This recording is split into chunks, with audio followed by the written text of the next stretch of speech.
নমস্কার। একটা কালো কুচকুচে নাদুস নুদুস কুকুর জঙ্গলে বসে মাংস খাচ্ছিল। একটা মরা বাঘের কিছুটা মাংস আর হাড়গোড় পড়েছিল, তাই সে মহানন্দে খাচ্ছিল, কারণ সকাল থেকে সে কিছু খেতে পায়নি। আপন মনে খেতে খেতে কুকুরটা হঠাৎ করে জ্যান্ত বাঘের শরীরের গন্ধ পেল। চমকে উঠল, কোথায় বাঘ? সামনে আশেপাশে কোথাও তো দেখছি না। তখনই সে খেয়াল করল তারই ঠিক পিছনে একটা বাঘ এসে চুপচাপ বসে আছে। ভয়ে মাংসের টুকরোটা মুখ থেকে পড়ে গেল।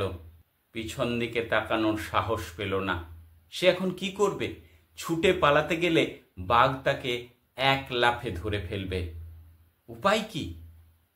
তখন সে ছুটে পালানোর উপায় না দেখে তার বুদ্ধিকে কাজে লাগানোর চেষ্টা করল।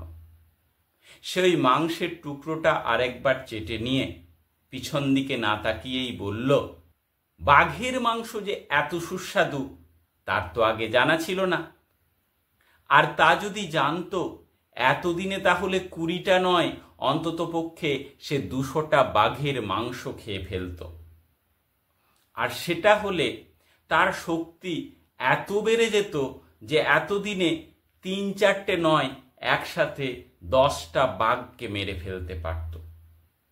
বাঘ যেই এই কথা শুনল চমকে গেল। কুকুরটা বলে কি? তারপরেই লক্ষ্য করল, ঠিকই তো, ও তো বাঘের মাংসই খাচ্ছে, পাশে ছালটাও পড়ে আছে। সে আর দেরি করল না, ভয়ে চুপচাপ সেখান থেকে সরে পড়ল।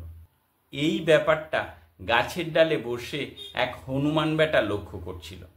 কুকুরের সাথে তো তার চিরশত্রুতা। সে গাছের ডালে বসে দাঁত খেঁচায়, কুকুর নিচে থেকে ঘেউ ঘেউ করে। তাই সে চুপি চুপি নেমে গিয়ে বাঘের কাছে গেল। গিয়ে বলল, ও বাঘ ভাই, তুমি কুকুরটার মিথ্যা কথা শুনে চলে এলে? ও তো কুকুর, ও কি কখনো তোমাকে খেতে পারে?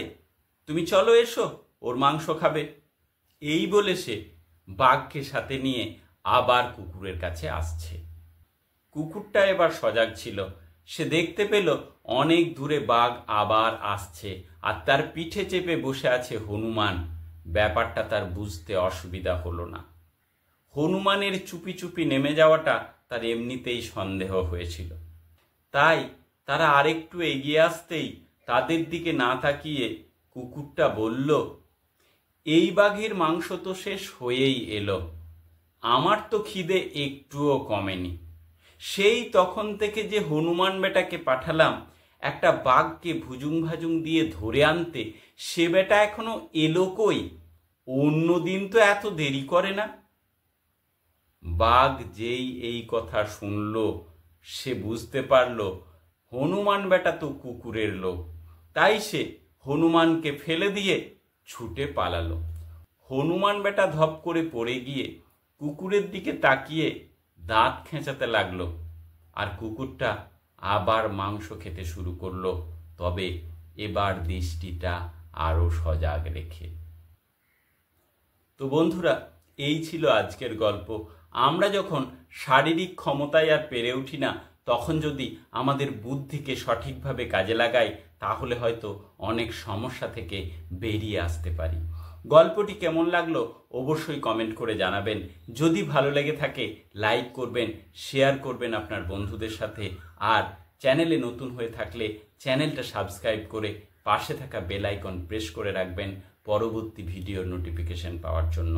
ভালো থাকবেন। নমস্কার।